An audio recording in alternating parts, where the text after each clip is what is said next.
हे कृष्ण करुणा सिंधु दीनबंधु जगतपति गोपीश गोपिकाकांत राधाकांत नमस्तुते। जय जगन्नाथ फ्रेंड्स, ओडिया सुख संसार चैनल को आपण को बहुत बहुत स्वागत।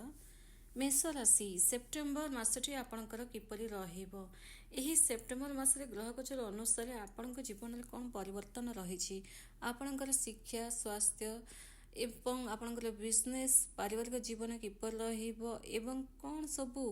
करवा उचित सेप्टेम्बर मासरे एवं क्यों जगार निजे को टिके सतर्क ही रहिबाकु पड़िबो ताहा सब किछि मु आपनको एही वीडियो माध्यम जनइबी। मेष राशि आपन राशि अधिपति होचंदी मंगलदेव, षष्ठ घरे विराजमान अछंती, तृतीय घरे रहिबे गुरु, चतुर्थ घरे शुक्र, पंचम घरे सूर्य बुध केतु एक साथी, 11तम घरे राहु, 12तम घरे वर्तमान रहिचंती शनिदेव जोड़ा कि वक्री अवस्था रहिचंती। कैरियर कथा कहबा गले आपणकर भल रही फ्रेंड्स, फाइनेंस जनित असुविधा आपणकर दूर हम, चाकरी मिलवा लगे जो मैंने चाकरी खोजुंट तो यही सेप्टेम्बर मसरे चाकरी निश्चित भाव में मिल, चेष्टा आपण को ही करने को पड़ो। जॉब लगे अप्लाई करंतु, निश्चित भाव में आपन को सफलता मिल। बिजनेस मामला में बहुत बढ़िया रही, जो मैंने बिजनेस करुँच कि नुआ कर बिजनेस आरंभ करने को चाहूँगी तो बढ़िया रही। भाग्याधिपति होचंदी आपणकर गुरुदेव, भाग्य मध्य आपणकर भल रही, शुभ कार्य बनवा को लगे, आपणकर विवाह किंबा घरे शुभ कार्य हम, भाई भौणी विवाह किंबा घर प्रतिष्ठा एमती किसी गोटे भल शुभ कार्य रही। सेप्टेम्बर मसरे मनी इन्वेस्टमेंट एवं शेयर मार्केटिंग ट्रेडिंग रे एसबू जदि आप करुँच तो बहुत बढ़िया रही। ऑनलाइन शॉपिंग बहुत शुभदायक रहिबो। आपणकर भाग्याधिपति गुरु शुभ स्थान रही, आपणकर भाग्यटा को मजबूत कराउछंती। आपण एही समय जहाँ भी करेंगे ना फ्रेंड्स, से आप लाभ ही देखा पाइबे। जेमिति कि ऑनलाइन ट्रेडिंग रे जहाँ भी आपण पैसा इन्वेस्टमेंट करछंती किंबा काहली के टंका देइछंती तो मनी इन्वेस्टमेंट करबा को चाहूचंती किंबा तांको ठारो टंका पैसा जो जहाँ को आपण उधार देइछंती रिटर्न मागुचंती तो निश्चित भाव में आपन को मिलिबो एवं आपन को पई एही जो समय आर्थिक स्थिति मजबूत हेबो एवं आर्थिक जनित समस्या मध्य दूर हेबा को लागिबो। बिजनेस व्यापार भल उन्नति आपण देखिबा को पाइबे, रोजगार मध्य आपनकर बढ़िबो, कस्टमर आसीबा को लागिबे। स्वास्थ्य विषय जानिबा। स्वास्थ्य आपणकर ठंडा खास जनित समस्या टिके लगी रहिबो, ताहा 14 सेप्टेम्बर जाए ही लगी रहिबो। 14 सेप्टेम्बर पर मंगलक गोचर पर तापर सुधारिबा को लागिबो। 14 सेप्टेम्बर जाए निज स्वास्थ्य रे टिके मध्ये माने वायरल फीवर ए सब जनित समस्या देखा दे पारे। ठंडा खास बदल होबा पाग अनुसार आपणकर शरीर मध्ये परिवर्तन देखा जिवो। शिक्षा विषय जानिबा। शिक्षा विषय जानवा हेले पंचम ग्रह ही बुझा जाए, पंचम स्थान ही तो पंचम घरे रही सूर्य बुध केतु। सूर्य पंचम घरे रही फ्रेंड्स बहुत बढ़िया रही। विद्यार्थी मानक पई यह गोटे बहुत शुभ समय अटे एवं विद्या जो मानकर मन लागू नथिला सेमानक पई बहुत बढ़िया समय, विद्या मन लागिबो। जदि आपणकर गवर्नमेंट रिलेटेड किछि एग्जाम अछि तो निश्चित भाव में एग्जाम दियंतु, परीक्षा रे पास हेबे एवं बुद्धात्य योग बनुची। सूर्य बुध एक साथ रही पंचम स्थान रे तो बुद्धात्य योग मध्य आपण को बहुत शुभ फल प्रदान करिबो। जो माने शिक्षा क्षेत्र में अछंती, लेक्चर होइचंती, टीचर होइचंती तांको पई मध्य बहुत बढ़िया रही। जो माने शिक्षा क्षेत्र में जॉब पई चेष्टा करचंती तांको पई बुद्धात्य योग बहुत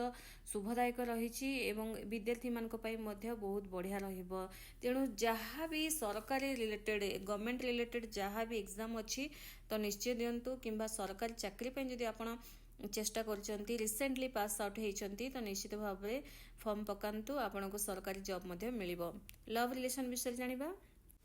लव रिलेशन आपणकर भल रही 14-15 सेप्टेम्बर जाए, तापर देखिए टिके इग्नोर किंबा ब्लॉक मिसअंडरस्टैंडिंग ए सब देखा जिवो। कारण लव रिलेशन टा 14-15 सेप्टेम्बर जाए ही टिके भल रही। सूर्य जे पर्यंत रही तापरे टिके कोड ना कोडी मिसअंडरस्टैंडिंग दुई जन भितर कली झगड़ा माने सेप्टेम्बर शेष जाए 15 सेप्टेम्बर पर 30 सेप्टेम्बर जाए मिसअंडरस्टैंडिंग देखा जिवो किंबा छोट छोट कथा राग रुषा ब्लॉक हेबा ये सब देखादेव, किंतु ब्रेकअप हम ना कि दूरता आसब ना। ब्लॉक हेले दिने 2 दिन ब्लॉक हे पुणी से आपण को ब्लॉक रू बाहर करेंगे, पुणी आपण सहित कथा होगा लगे। तेणु लव रिलेशनटा भल रही फ्रेंड्स, कौन प्रकार असुविधा ना, किंतु कौन प्रकार तृतीय लोकों कथार पड़ जातु ना, कारण तृतीय लोकों कथार जदि आप पड़े हुए तो आपणकर भितर दूरता पलि आसीजापे। दाम्पत्य विषय जाना सप्तम घर शुक्र बहुत बढ़िया रही संतान सुख मिल घर पर किसी महंगा जिनस किणे समय देवे आप निज दाम्पत्य को एवं दाम्पत्य जीवन आपंकर भल रही पारिवारिक जीवन में हस खुशी संतान तरफ किसी खुशी खबर शुणा पाइबे आखपाख पड़ोशी आपण संपर्कटा मधुर होगाक जाऊँच दाम्पत्य जीवन चली कली झगड़ा सबकि दूर हम शाशु शशुर भितर गोटे भल अंडरस्टांडिंग बनी रहा भाई भौणी मान आपणकर संपर्कटा भल रुई दाम्पत्य मिसी किसी गोटे बड़ प्लान करेंगे जोड़ा कि निज घर पर किसी महंगा जिनस किणे हुए तो आप सोफा किपारती गाड़ी वाहन किसी किपारती जगह जमी किपारती तो इस किसी ना कि गोटे आप किणवे ही किणवे दुई दाम्पत्यों भितर भल संपर्क रहा मन शांत रहा शुक्र जेहेतु सप्तम स्थान रहा आहरी प्रेम बढ़े एवं मिसअंडरस्टांडिंग दूर करते लग्जरी लाइफ जीवार सुख प्रदान करते शुक्र ही अटंती लग्जरी लाइफ सुखर कारक एवं आपण भितर दुजन भितर गोटे अलग प्रकार आकर्षण बढ़ प्रेम संपर्क आहरी बढ़िया मधुर बनवाक लगे एवं ता सह जो मैंने बिजनेस कर पार्टनरशिप रे दुजन भितर भल अंडरस्टांडिंग रही मनी इन्वेस्टमेंट करवा शेयर मार्केटिंग ट्रेडिंग रे आपण लाभ देखा पाइबे। यही जो समय मेष राशि आपणकर सेप्टेम्बर मासटी बहुत शुभदायक शुभ फल प्रदान करने को जाउची आपणकर मनपसंदर जीवन साथी सह आपणकर विवाह स्थिर हो पारे तो चारिआडू आपण बहुत बढ़िया रही किंतु गुप्त शत्रु आपणकर यही समय किसी करें ना कि जदि आपणकर माने अपमान करने जदि किसी प्लान करपणकर किसी करें ना समय बहुत अनुकूल रही सबु ग्रह गुड़ाक स्थिति भल रहा जो आपण जययुक्त हेबे यही समय जदि आप किसी कंपटीशन जदि पार्टिसिपेट नेबा चाहूँगी तो भल रही शुभ कार्य जदि योगदान करने को चाहूँगी ताहले भल रही किसी बड़ डील फिक्स करवा मीटिंग अटेंड करवा एवं गाड़ी वाहन किणवा ताहा आपण शुभदायक रही जदि आप निज मन कथा जदि क्या कहवाक चाहूँगी ताहले 14-15 सेप्टेम्बर भितर कही दिंतु आपणकर मन कथा जहाँ भी क्या कहवाक चाहूँगी जोड़ा कि आप दीर्घ दिन बसिक भावुंट किंतु क्या कहबार समय जो भल समय जो अपेक्षा कर 14-15 सेप्टेम्बर भितर कहवा आपण भल रपा माँ आप सपोर्ट पाइबे और निज भाई भौणी सपोर्ट पाइबे तो कौन करेंगे मेष राशि कि आपण जीवन में आहरी सुख आसु कौन प्रकार दुख न रहो देखो हनुमान चालीसा तो आपको निहाती पाठ करने को ही पड़ो और जल अर्घ्य सूर्यदेव को देवाक ही पड़ो जल अर्घ्य देवे और से जगार रही गायत्री मंत्र आप पाठ करूँ नचेत ओम आदित्याय नमः यही मंत्र जप करूँ आपण भल देखो फ्रेंड्स सूर्यदेव को जल अर्घ्य देवाटा कौन दिन भी मिस करूँ ना सबुदिन जल अर्घ्य दिंतु और हनुमान चालीसा पाठ करूँ बढ़ातु हनुमान चालीसा पाठ पढ़ुंट थे 2 थर नुहे तार संख्या बढ़ातु जमी 11 थर 21 थर एमती टे संख्या टे बढ़ातु एवं टे नॉनवेज रू टे दूर रुहतु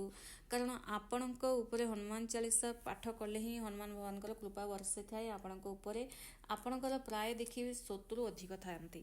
बिना भूल रे आपणकर पछपटे बहुत सारा निंदा कही आपणकर शत्रु अधिक था से शत्रु कबल रक्षा पाइबापी एवं निजर राशि अधिपति मंगल देव जे कि आपण को जगह जमी प्रॉपर्टी सबकि सुख प्रदान करथांती सेही सुखर हिंसा लोके बहुत था तेणु आपण को हनुमान चालीसा पाठ करने को ही पड़ो हनुमान चालीसा पाठ करूँ बजरंग बाण पाठ करूँ एवं हनुमान मंदिर जावा आरंभ करूँ आपण भल मंगलवार शनिवार हनुमान मंदिर जावा हनुमान चालीसा पाठ करवा बजरंग बाण पाठ करवा तो यह करने द्वारा आपणकर भाग्य मजबूत होगा सह जो हिंसा लोक था से आपणकर किसी भी बिगाड़ी पारती नहीं एवं दुई भौणी भितर होता कलह समाप्त होगाक लगे कमेंट्स रे श्रद्धार सह जय जगन्नाथ जय बजरंगबली निश्चय लिखंतु धन्यवाद।